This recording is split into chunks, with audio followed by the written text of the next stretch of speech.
This is WKYT This Morning. Good morning and welcome to you. Merry Christmas Eve to you. I'm Rebecca Smith. And I'm Bill Bryant. We sure are glad you're up and at it early with us this morning, ahead of the crowd, Thursday, December 24th. Rebecca said it is Christmas Eve. Now at 6 a.m., tough news for one family who woke up this morning. The latest on a deadly crash in Lexington. Also ahead on WKYT, a Kentucky couple is thankful to be alive after their home was toppled during strong storms. And the Cats and Cars prepare to do battle at Rupp Arena. It was certainly an active evening overnight last night. We're looking at most of that heavy rain moving out from us, but we are still looking at some much more active weather out ahead of us. Coming up, I'll take you through Christmas Eve and Christmas and show you how much more heavy rain we'll see to close out 2015. And let's get right to the news. Yeah, a family is spending Christmas Eve making funeral arrangements after a deadly crash in Lexington. It was pouring down the rain at the time of last night's crash on Winchester Road out near I-75.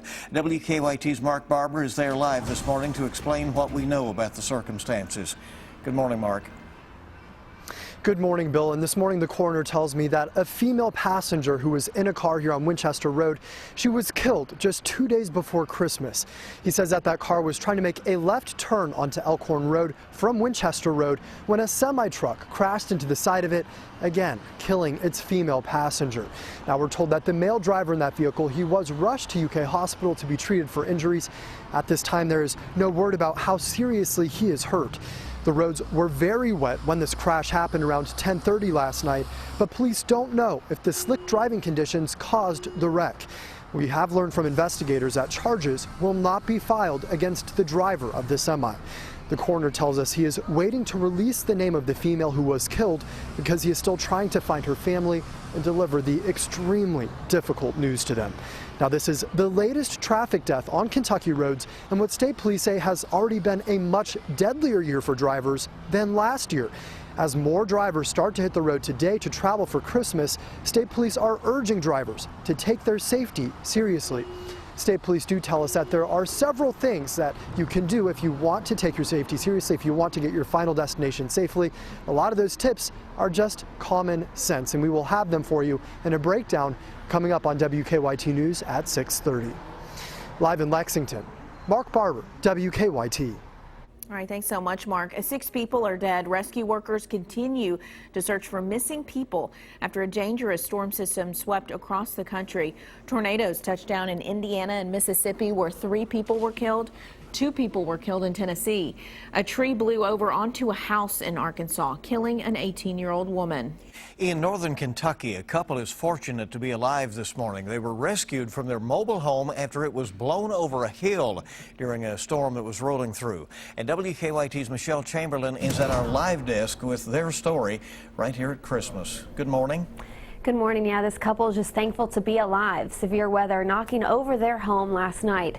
This happened in Pendleton County. High winds tipped over their mobile home, trapping the elderly couple inside. And now their home sits on its roof. As you can see, it was a close call as it appears the mobile home was stopped by a tree. Now that tree preventing the home from falling into an embankment.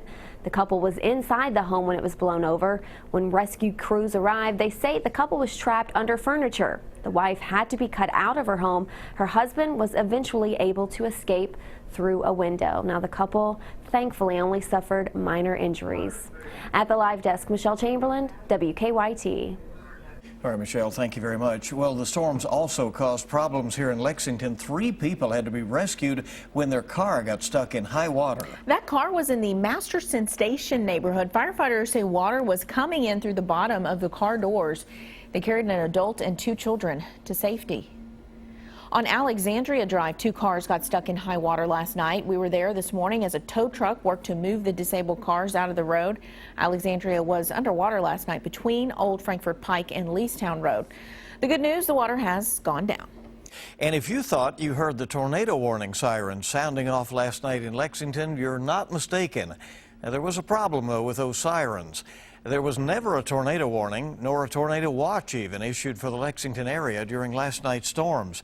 Still, the city's emergency sirens sounded off, leading many to think that a tornado warning had been issued. John Bobel, the city's emergency management public information officer, tells WKYT News, quote, "An equipment issue caused the wrong tones to set off some of the warning sirens. We are investigating the issue."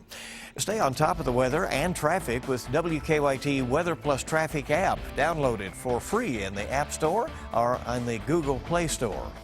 Well, new this morning, we have learned a crash in Casey County turned deadly. State police say 37-year-old Marvin Wilson II ran off Kentucky 78 Tuesday night and crashed into multiple fence posts. Wilson died at the scene. Investigators say he was not wearing a seatbelt. Well, a woman is charged with murder for a crash that killed her passenger. Police say Melissa Warren lost control of her truck and crashed on Highway 718 in Knox County. They say she was driving under the influence at the time.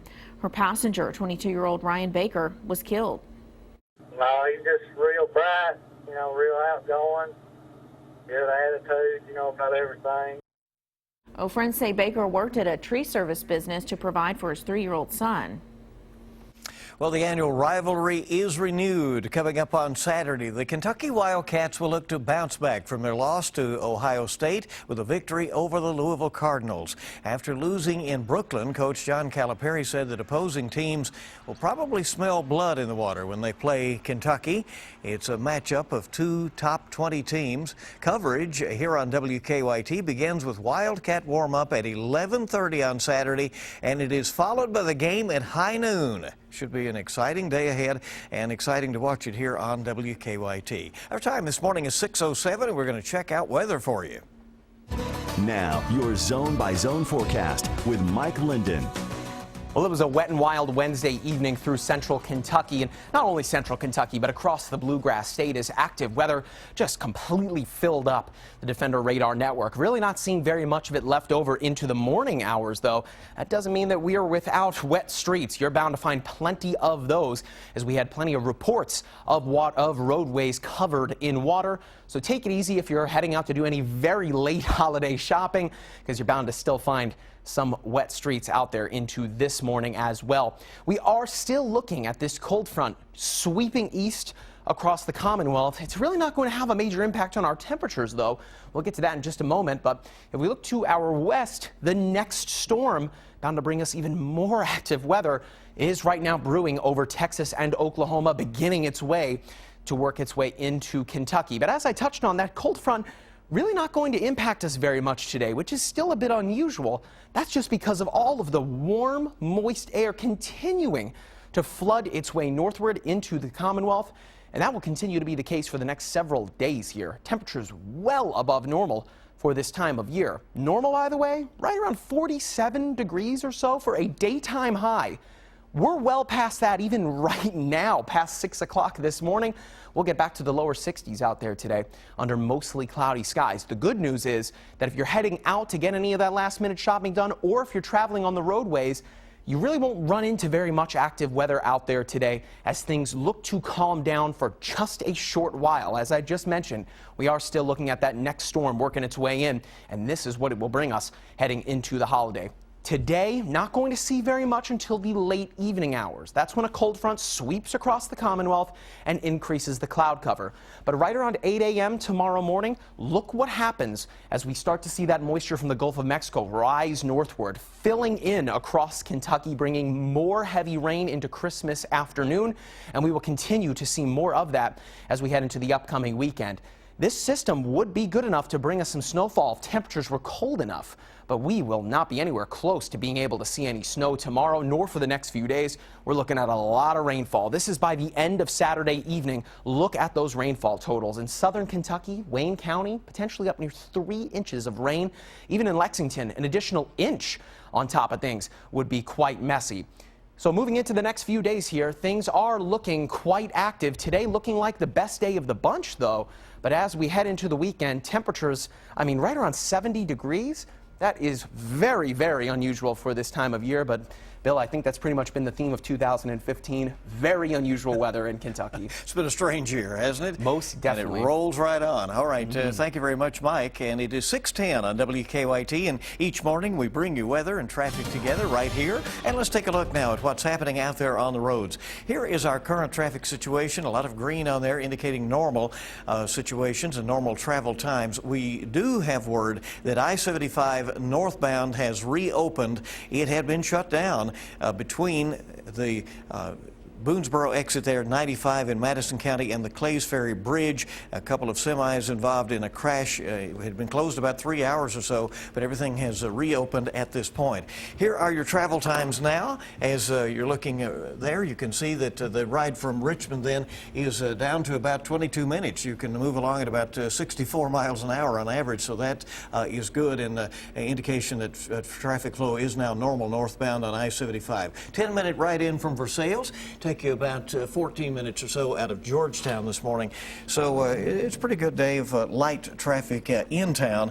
Anticipate that it'll be pretty busy on the interstates. Yeah. Okay. A lot more news coming up on WKYT Christmas Eve morning. Just in time for the new year, your cable bill is set to go up. Why the cable companies say sites like Netflix are to blame.